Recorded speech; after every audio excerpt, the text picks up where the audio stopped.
문학의 효용이다 라고 해서 나오는 부분이 있을 거야. 그치? 문학의 효용이 뭐냐면 문학을 받아들이는 독자의 입장에서 얘기를 하는 거야. 문학을 받아들이는 입장에서 보는 거. 그래서 문학의 효용이란 거기 봐봐. 문학작품이 독자에게 주는 긍정적 효과를 얘기한다. 독자에다 동그라미 하시고, 독자에게 주는 효과, 긍정적 효과에다가 밑줄 하시고, 그걸 문학의 효용이다 라고 얘기를 하지. 효용, 받아들이는 거.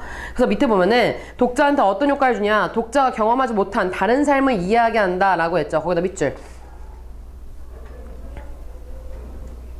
그지? 그러니까 거기다가 가로 열고 써주면, 자, 경험하지 못한 다른 삶을 이해할 수 있다라고 했잖아. 간접 경험을 하게 된다는 얘기야. 간접 경험. 문학작품을 통해서. 그리고 삶의 의미에 대한 통찰을 얻을 수 있게 한다라고 했죠. 거기다 밑줄. 깨달음을 얻게 해준다. 삶에 대한 깨달음.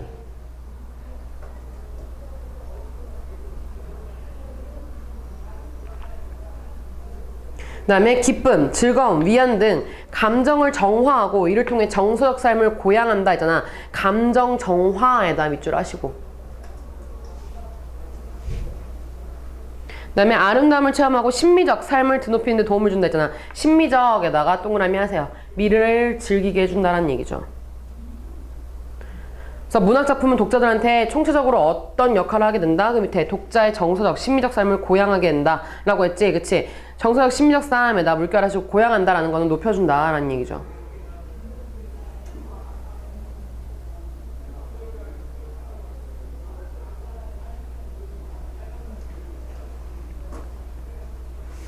됐지? 그리고 밑에 보면 문학작품에서 삶의 가치를 그려내는 방법하고 나와있지? 자, 문학작품에서 삶의 가치를 드러내는 방법 중에 첫 번째 뭐가 나오냐면 갈등이 나오죠. 그치? 어떤 가치를 추구하는 등장인물 동그라미 하시고, 주동인물을 얘기하지. 주동, 주인공, 주동.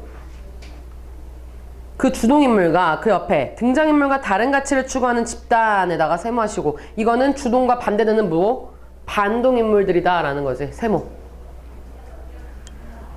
자, 이 반동인물들과 그 주동인물들과의 뭐야? 갈등을 통해서 그 밑에 보면은 등장인물이 겪는 갈등을 통해 삶의 다양한 가치를 구체적으로 그려낸다 라고 나와있지. 그지? 근데 독자가 작품을 읽을 때 단순히 그냥 이 작품은 이런 내용이고 이런 줄거리고 주인공이 이런 시련을 겪고 이렇게 이것을 극복해냈구나 라고 그냥 읽어버리고 말면 안 되는 게, 독자도 그 글을 읽으면서 계속 어떤 사고를 해야 된다라고 나와. 밑에 보면은 문학작품을 독자가 읽을 때는 어떤 태도 지녀야 된다? 그거. 그렇지. 삶의 다양한 가치를 비평적으로 평가해야 된다. 밑줄. 그리고 자신의 삶을 반성한다. 밑줄 하시고. 그래서 바람직한 삶이 무엇인가 라고 따져봐야 된다라는 거지. 됐죠? 그래서 너네가 이런 문학적 효용이 너네한테 어떤 가치를 주고 어떤 깨달음을 주는지를 알기 위해서 배우는 게 지금 땅끝이랑, 이 단어에서 땅끝이랑 허생전, 그 다음에 무소유 이렇게 배우는 거지. 이제 땅끝은 시고 허생전은 고전 소설이고, 그 다음에 무소유 같은 경우는 수필이고, 이런 식으로 해서 배우는 거야. 각각의 작품들을. 자, 오늘은 그 중에서도 땅끝, 나희덕의 땅끝을 먼저 배우자. 나희덕의 땅끝. 자, 본문을 먼저 펴시고 본문 정리한 다음에 독해한 다음에 다시 한번 앞에 나와서 정리를 한번 해줄게. 알겠지? 나희덕의 땅끝 먼저 봅시다. 자, 일단 땅끝은 무슨 시? 그렇지. 서정시고 또 자유시. 형식이 자유로운 자유시가 되겠죠. 그렇지?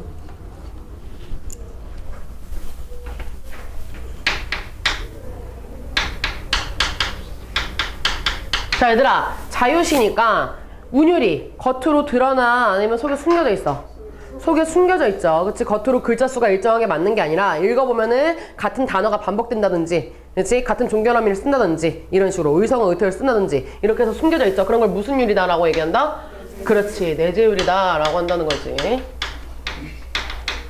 자, 내재율 형식을 쓸 거야. 그 다음에 개인적 서정시가 될 것이고,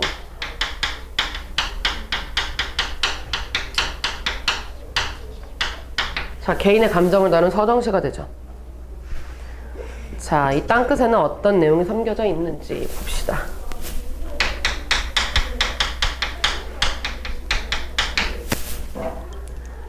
자, 가달라 먼저. 산 너머 고운 노을을 보려고 했단 말이야. 산 너머 있는 고운 노을이다. 곱다 라고 붙어 있으니까 긍정적 의미겠지. 그치? 고운 노을에다가 동그라미 하시고.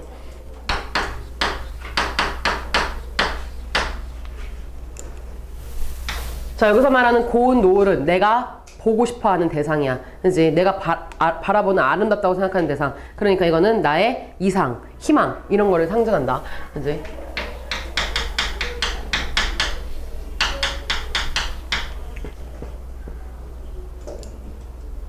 이 노을을 보려고 그네를 힘차게 차고 올라 발을 굴렀다 했죠. 자, 이 노을 향해서 그네에 타서 힘차게 뭐 했대?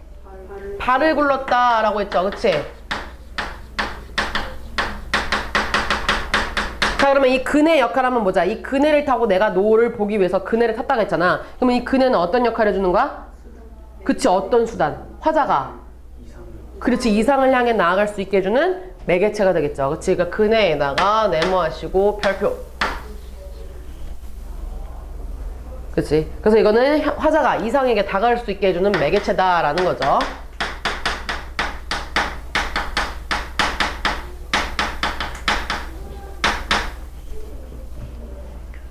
화자가 이상과 가까이 닿을 수 있게 해주는 매개체야.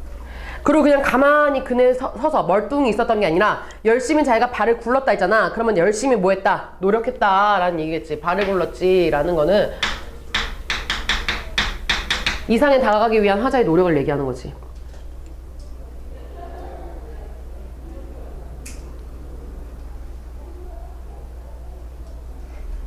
됐어? 그런데 어떻게 했냐면 그 밑에 노을은 끝내 어둠에게 잡아먹혔다 라고 했지. 자, 내가 이렇게 열심히 노력했음에도 노을은 끝내 어둠에게 잡아먹혔다 라고 했어. 그치? 그러니까 나는 이 꿈을 이뤘을까 못 이뤘을까? 못 이뤘다 라는 거지. 이 희망이 어둠은 그러면 노을과 대조되는 뭐야? 부정적 세모. 그치? 이 어둠은 뭐를 상징해? 이상이 못했다라는 거를 상징해. 좌절됐다라는 것을 상징하죠.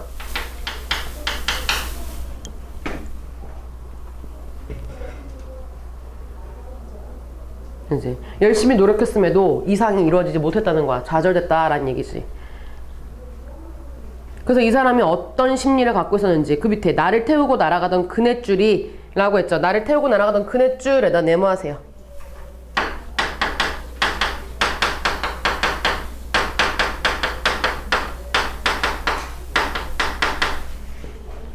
그네줄이 뭐하고 있었대? 오랫동안 삐걱삐걱 떨고 있었다 라고 했지.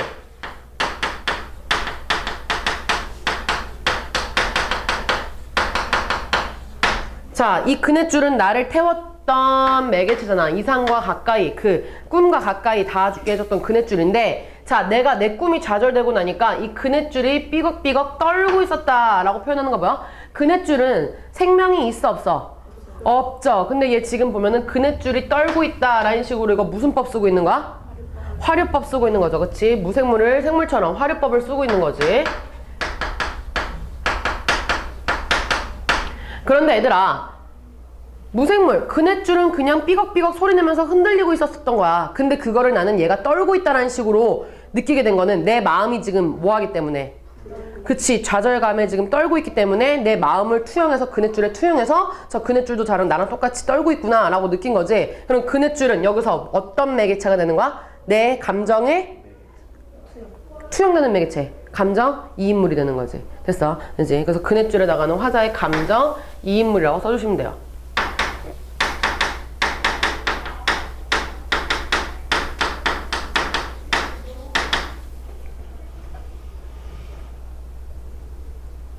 그치? 그래서 삐걱삐걱 떨고 있었다라는 거는 꿈이 좌절된 후에 절망감을 이런 식으로, 그치? 사물을 통해서 표출하고 있다라고 하면 맞겠지. 그치? 그 절망감.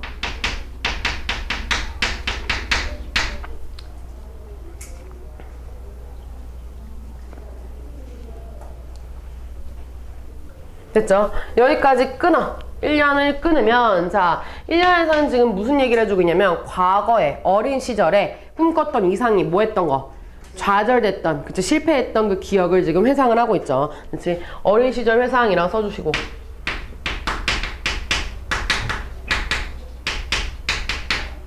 땡땡 뭐야? 이상이 뭐 됐던 거?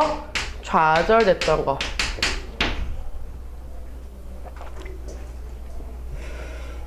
어린 시절 회상이고 이상이 좌절됐던 모습을 지금 떠올리고 있던 거지.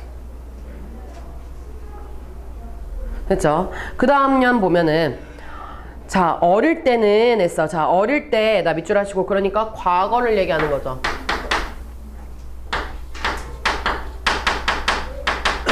자 어릴 때는 나비를 쫓듯 아름다움에 취해 땅끝을 찾아갔다 했잖아. 뭐에 쫓듯? 나비를 쫓듯 아름다움에 취해 땅끝을 찾아갔지 라고 얘기를 해. 그치? 그러니까 어릴 때는 천진난만하고 순수하고 아무것도 두려울 것도 없을 때였으니까 이때는 나비를 쫓아가듯 했어. 그러면 나비는 동그라미지. 꿈을 쫓듯 이런 식이야.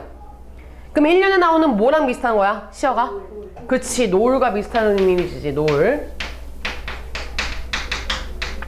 이상을 쫓듯이 땅끝을 찾아갔다 했어. 그러면 이때 땅끝은 부정적인 공간이야? 긍정적인 공간이야? 그렇지. 내 꿈을 찾아 떠난 공간이니까 긍정적인 공간이겠죠. 땅끝. 이때 땅끝에다가 동그라미 하세요. 이거는 아름다움의 공간. 아름다운 이상이 아니야. 그지?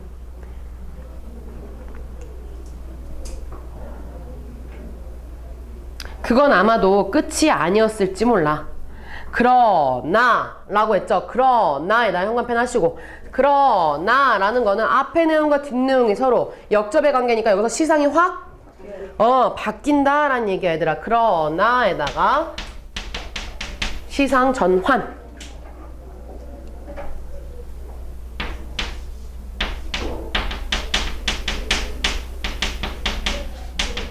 자 시상이 어떻게 전환이 되나? 살면서 몇 번은 땅끝에 서게도 되지 했지. 이때는 이제 살면서로 바뀌었잖아. 살면서 몇 번은 땅끝에 서게도 된다 라고 했으니까 이 그러나를 기점으로 앞에는 어렸을 때 과거를 얘기하고 그러나를 기점으로 뒤에는 현재 우리 삶을 얘기를 한단 말이야. 그치? 그러니까 이 그러나 시상 전환은 여기서 과거에서 현재로 전환이 되고 있는 거죠. 어릴 때는 과거, 살면서는 지금 현재. 자 살면서도 사람들이 어떻게 한대? 몇 번씩 어딜 가게 된대? 땅끝에 서게도 된대. 그치? 살면서는 땅끝에 서게도 된대. 근데 이때 땅끝이 어떤 이미지인가 한번 봅시다. 어떻게 서게 되는 거야? 파도가 끊임없이 땅을 먹어 들어오는 막바지에서 이렇게 뒷걸음질 치면서 라고 했어. 자 우리가 살면서 오게 되는 땅끝은 어떻게 해서 오게 되는 거? 파도가 끊임없이 땅을 먹어 들어오는 막바지라고 했지. 그치?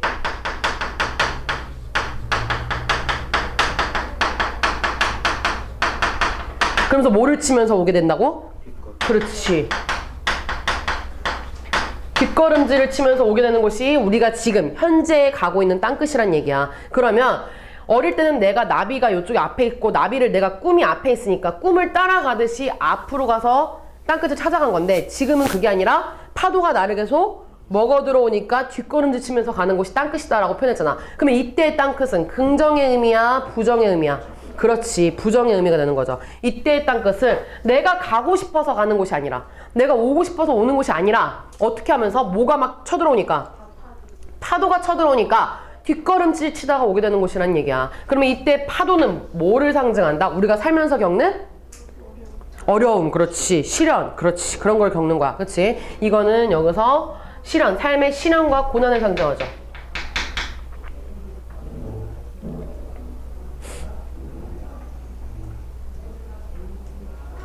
그치? 그래서 이 시련이 땅을 먹는 이 막바지다라는 거는 이때 막바지는 인생으로 비유하면 인생의 절망적인 상황 이런 걸 얘기하는 거겠지. 그치?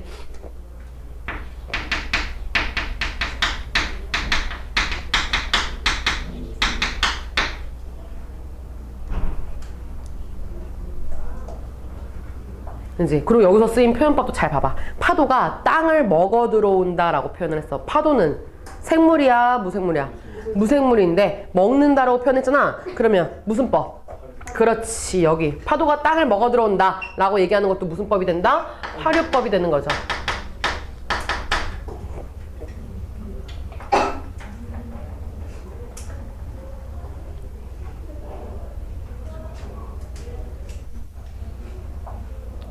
근데 이 사람이 이렇게 시련이 나를 막 삶의 끝으로 절망적인 상황으로 모는데 이거를 이 사람이 어떻게 한다면서 뒷걸음질 치면서 오게 되는 곳이 땅끝이라고 표현했지. 이 뒷걸음질의 역할도 되게 중요한데 뒷걸음질은 그러면 이거야. 그냥 절망적인 상황 속에 내 몸을 막 던져버리는 거야 이 사람이. 어떻게 해서든 그 파도에 그치 이 파도에 어떻게 해서든 먹히지 않으려고 뒷걸음질 치는 거 아니야. 그러니까 이 뒷걸음질은 너무 부정으로만 보면 안 되는 거야. 뒷걸음질은 뭐냐면 절망적 상황이지만 살려고 뭐 하는 모습이야. 노력하는 모습을 얘기한다 라고 표현해야지 맞는 거야. 그치? 절망적 상황이지만 포기하지 않는 삶에 대한 애착 이런 걸로 생각하시면 돼요. 그치? 뒷걸음질을 써줘.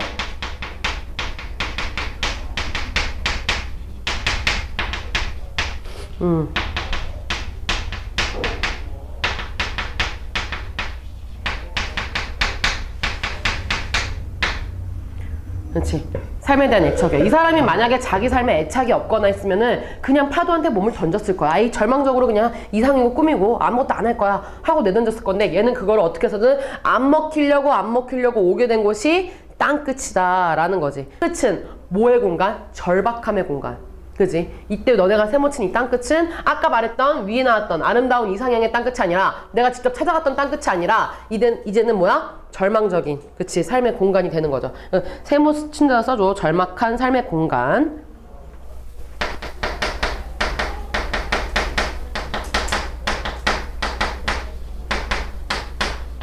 절박한 삶의 공간이 되는 거지. 됐어?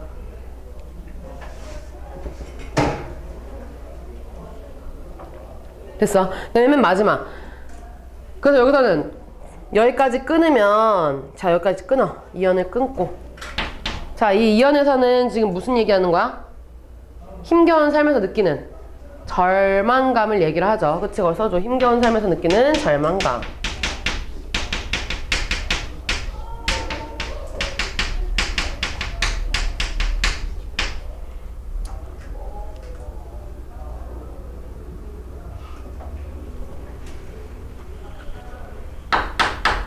자 마지막 봅시다. 살기 위해서는 이제 뒷걸음질만이 허락된 것이라고 한단 말이야. 그러니까 뭐 할 수밖에 없는 거야. 이 절망을 어떻게든 피하기 위해서 노력할 수밖에 없다고 라고 하면서 파도가 아가리를 쳐들고 달려든다 라고 표현했네. 그지? 파도가 아가리를 쳐들고 달려든다 라고 했잖아.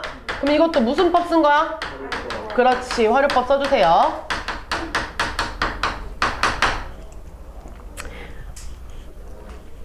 자, 화류법 쓰면서 어떤 상황을 이런 식으로 표현하는 걸까? 파도는 아까랑 똑같은 상황이지. 뭐야? 그치. 삶의 시련이 계속 달려드는 곳이다 라고 표현하는 거지. 그러니까 얘 계속 어떤 상황을 이런 식으로 표현해. 절망적 상황을 구체적으로 표현을 하는 거죠.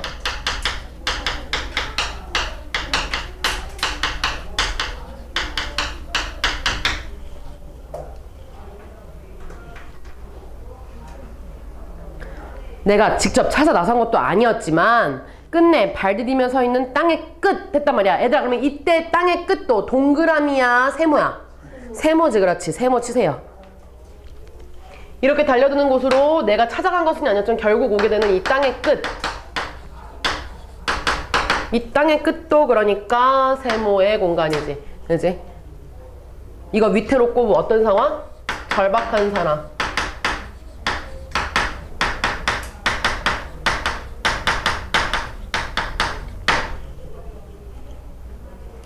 그러니까 이 사람 지금 너네가 생각해보면 굉장히 위태로운 상황이잖아. 그렇지? 삶이 되게 위태롭고 계속 신혼고난이 닥치는 그런 상황이지. 사자성어로 만약 얘기해봐라 라고 하면은 삶의 절박함을 느끼는 위태로움을 느끼는 사자성어.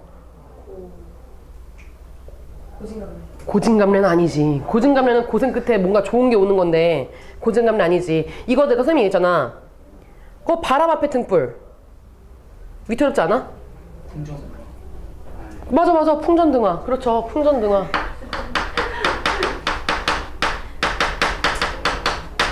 또 아주 긴 장대에 맨 위에 올라간 것처럼 위태로운 상태. 백척간두라고 하지. 백척간두.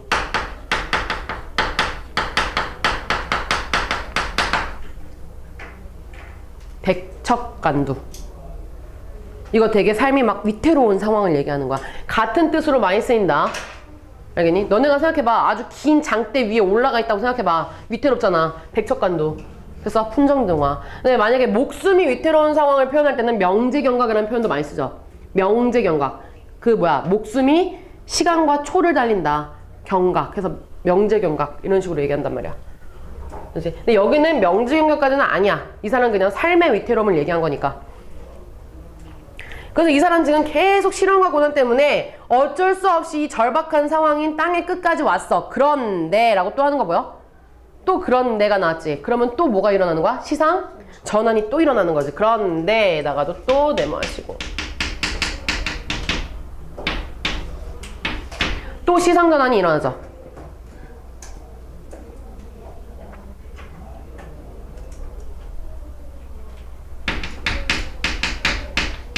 그런데 이상하기도 하지. 뭐가 이상한데?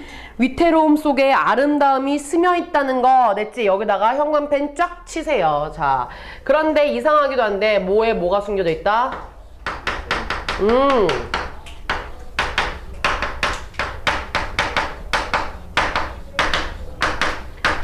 자, 위태로움 속에 아름다움이 숨어있다라고 했어. 자, 위태로움은 뭐의 위태로움? 삶의 위태로움을 얘기를 하겠지.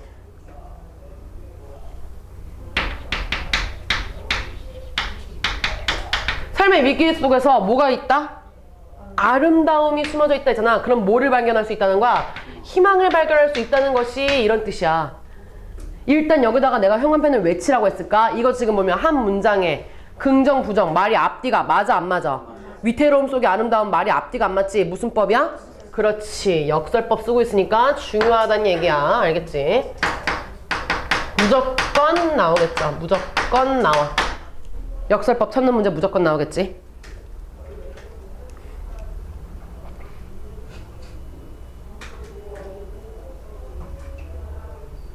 됐죠? 모순어법. 그래서 위태로움 속에 아름다움이 스며있다는 것이 땅끝은 늘 젖어있다는 것이 했단 말이야. 자, 얘가 요거를 그대로 표현하기 위해서 땅끝은 늘 뭐하다? 젖어있대. 땅끝은 늘 젖어있다는 것이 라는 거야. 그래서 이때 땅끝은 동그라미라고도 할 수도 없고 세모라고도 할 수 없어. 왜? 일단은 내가 어쩔 수 없이 파도 때문에 어쩔 수 없이 오게 된 곳이긴 하나. 그래서 세모야. 어쩔 수 없이 오게 됐잖아. 그래서 세모기는 해. 근데 여기서 내가 지금 뭐를 또 잡고 있어? 희망을 또 발견해. 그래도 여긴 젖어있다라고. 땅끝은 바짝 마른 게 아니라 젖어있다라고. 희망을 찾을 수 있다고 하니까 두 가지 요소를 다 갖춘 땅끝이야. 됐니? 그러니까 여기서는 두 가지 다야. 절망적 상황이지만 모두 품고 있는 상태. 그렇지. 절망도 품고 있지만 절망 속에 희망이 함께 있는 공간으로 표현이 된 거야. 여기는.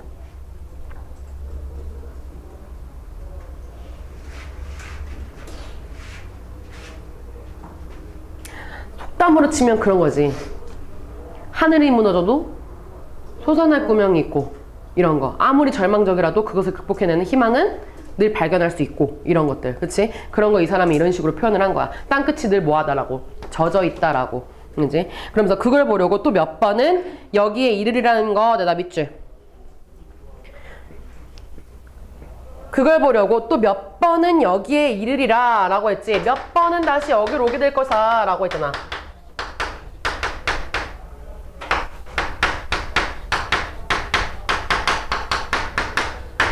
그러면 이 사람은 다시 몇 번은 이 땅끝, 여기라는 거는 이 공간을 얘기하는 거지.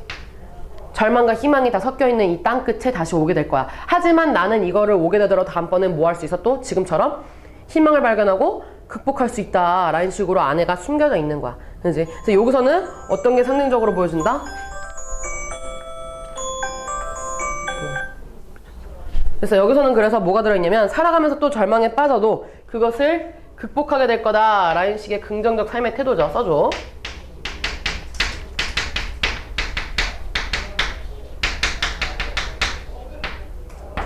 긍정적인 삶의 태도.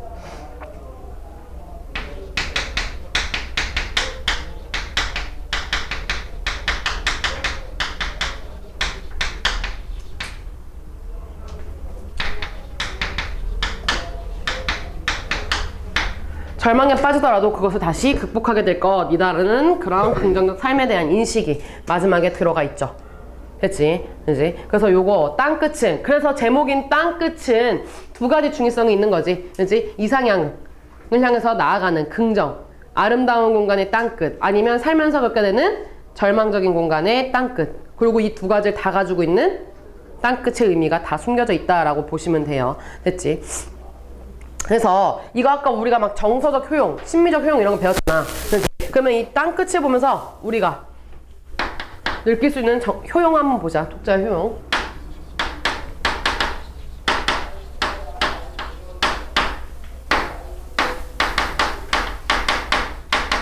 자, 정서적으로 봤을 때 우리가 이 땅끝을 보면서 얻을 수 있는 것들은 뭐다? 여기 얘 보면은 항상 화자가 좌절하고 막 우울하고 해?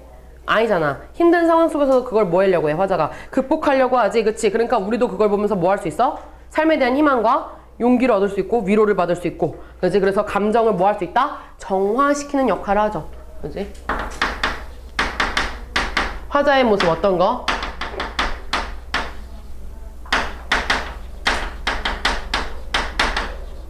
삶의 절망을 극복하려는 그 화자의 모습을 보면서 우리도 뭐 할 수 있다? 위로를 받거나 희망을 얻을 수 있다라고 하는 거지. 그렇죠. 그래서 우리가 뭐 할 수 있다는 거 아까도 얘기했지만 감정을 정화시키는 역할을 해준다라는 거지.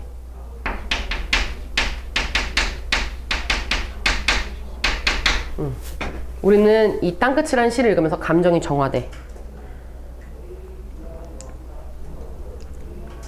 그 다음에 심미적 효용이다 라고 하지. 심미는 아름다움을 느낀 거거든. 아름다움. 이 시에서 우리가 어떤 표현들 때문에 아름다움을 느끼고 있냐라는 거지. 그지?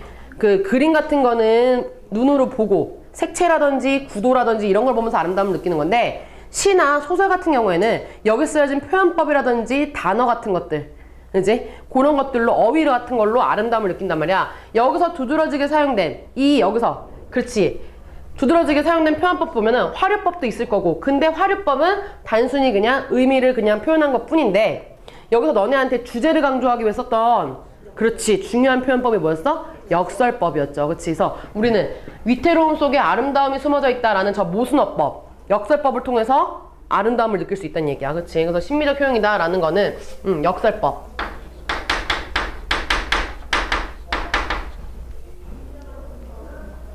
역설법을 통한, 그치? 이 아름다움.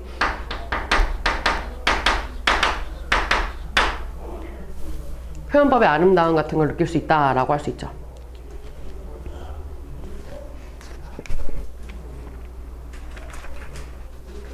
됐지? 그래서 위에 쭉 보면은, 자, 주제 뭐라고 나와 있어? 주제. 절망의 순간에 발견한 삶의 희망이다 라고 나와 있죠. 위에 정리된 거 거기다가 밑줄 하시고.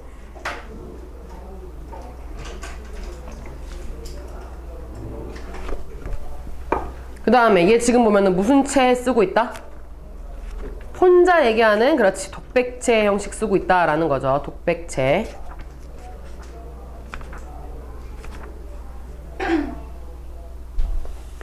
됐죠? 그 다음에 과거에서 현재로 시상전개에다 밑줄 하시고. 그 다음에 땅끝의 중의성은 방금 선생님이 얘기한 거. 긍정의 의미도 있고 부정의 의미도 있고 의미가 중복된다는 얘기지.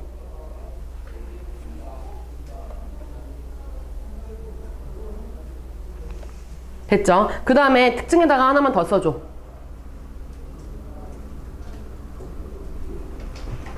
하나만 더 써주면 뭐가 일어난다? 시상 전환이 일어난다.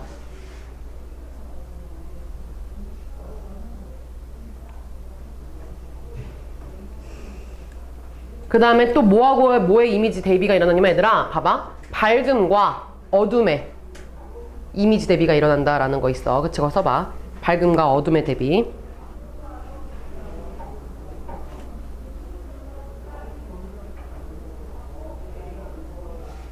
그 다음에 감정인물 사용한 것도 특징이죠. 감정인물 사용.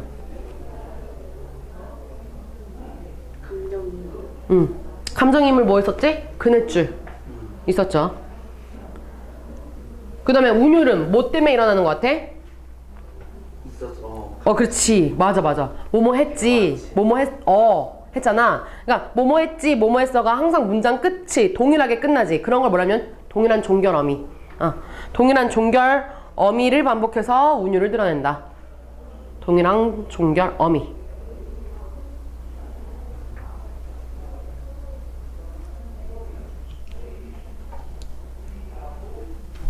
됐죠? 독해는 여기까지 하시고 이제 옆에 있는 거 문제 한번 풀어봅시다. 7번까지 문제 한번 풀어보세요.